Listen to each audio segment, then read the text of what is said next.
Weather at the moment, and the rain, it keeps coming, and it was pretty wet on the weekend too. Didn't stop thousands of cyclists taking to the road for the annual Brisbane to Gold Coast 100-kilometre ride.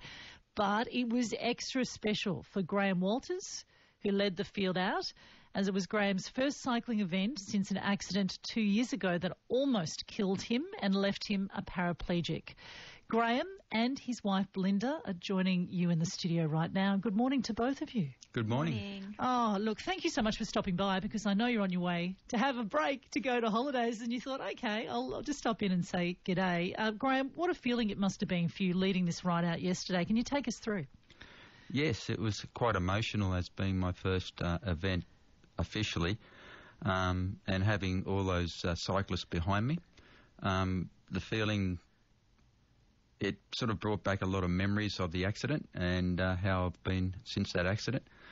It also brought back memories that about phones and people being on mobile phones when accidents occur and the distraction it causes. And that's what led to your accident. It was. As well, Graham, and I know you have started, you and Klaus, one of your team members, and no doubt your wife Belinda, are very much an information campaign to say, look, mobile phones are dangerous and they can take lives, and this is what happened to you. Can you explain for those of you who don't know your story, Graham, what happened? Yeah. I'd been training for about 2 years to do an event in France, which is called the Haute Route. It's an 8-day event over 800 kilometres and about 25,000 kilometres of climbing. And I was just on one of my cycle days training. I'd just come back from work. I was out at New Settlement Road in Burpengary, heading back towards the mountains, or the hills as they are here, to do some hill work. And the next thing I remember, I was in hospital. So you don't even remember the actual impact? No, I don't remember the impact. I was at a position on New Settlement Road when I sort of wanted to turn around and head back the other way. I got a jolt for some reason. I felt the jolt. I remember the jolt significantly. Then the next thing I remember is having a tube pulled out of my throat. But basically what happened, I was riding. It seems that the lady was reaching for a mobile phone to turn it up to talk to her husband. Then next thing, I've been hit from behind at 80 kilometres an hour. The people who I've spoken to at the accident have always said that I was conscious the whole time. I was asking who people were. I was telling them that I was a paramedic. I couldn't feel my legs at the time. And I was sort of in a really bad way.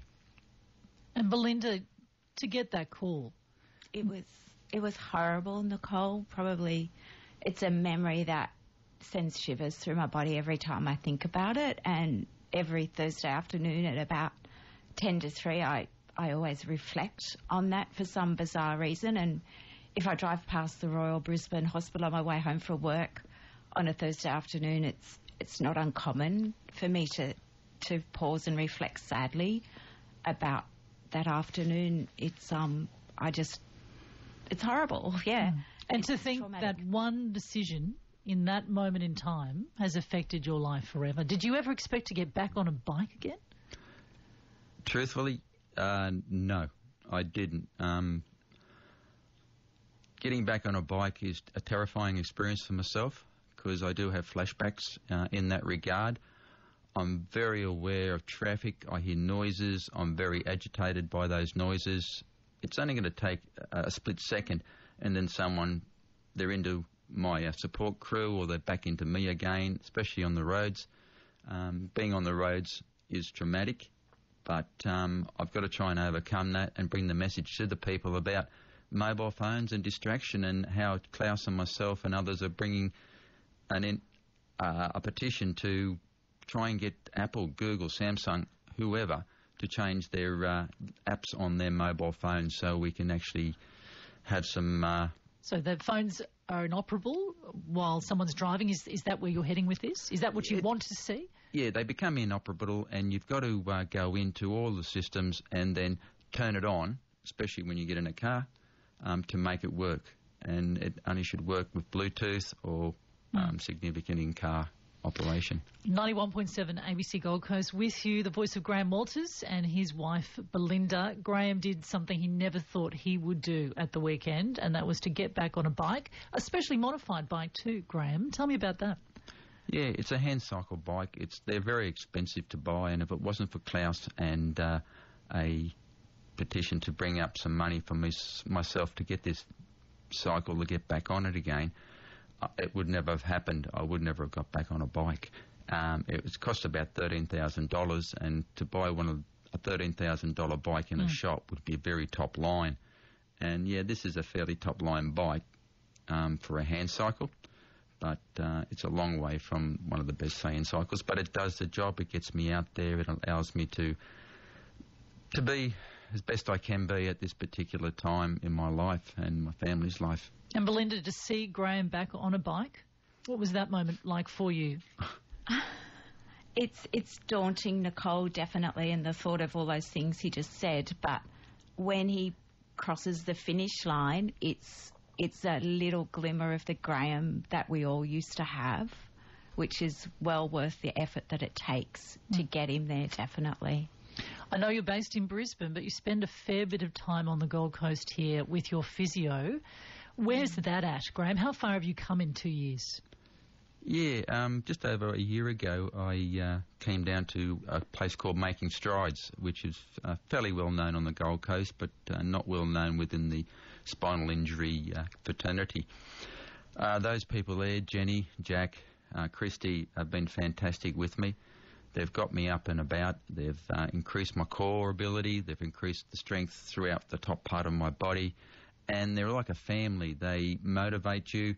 There are days when I get there and I just don't want to be there, but by the time I leave, I'm motivated that I've got to come back next time and get back into it. They're a fantastic group of people, and they're down at Burleigh Heads. Anyone with spinal injuries, head injuries, they're always there to support you. Yeah.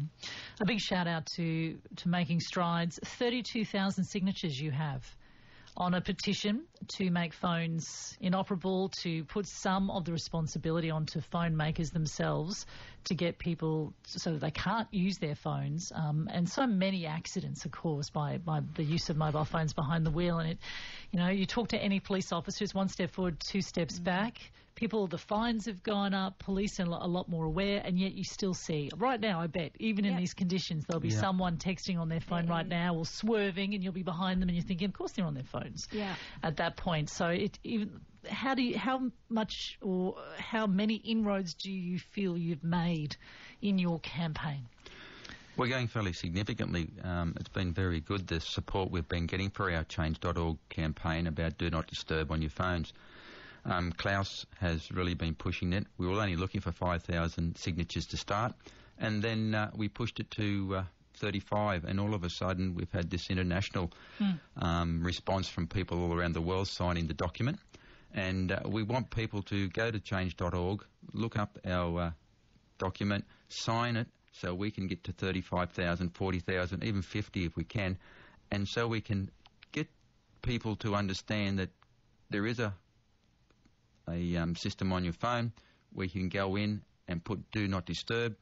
If I text you or phone you, it comes up with a response back to that person telling you, look, if it's urgent, ring again within a certain time, or text again with the term urgent, and that driver will then be notified that it's an urgent call. But if it's just a general call, it just comes up to you saying, person's driving at this particular time, you can contact him later or they will give you a call back. So it's important that we get these signatures, we can get to Apple, we can get to Samsung, we can get to Google, we can get these people to understand, let's just change the system in their phones from not having to go into put Not Disturb, but as soon as you get in your car and you start moving, the phone cuts off and you've got to actually stop and then hop into this system. And we want that to occur. Yeah, well said. Graham, thank you for coming in, and also I know you and Belinda were heading away and you've gone, all right, we'll stop in on the way through. So for that I say thank you. Well done for the weekend ride too from Brisbane. That's not a small feat for anyone. And you did so many people proud. And Belinda, thank you. Thank you. Thanks, Nicole. Thanks, Nicole. We really appreciate it, and we appreciate the radio station support in this too.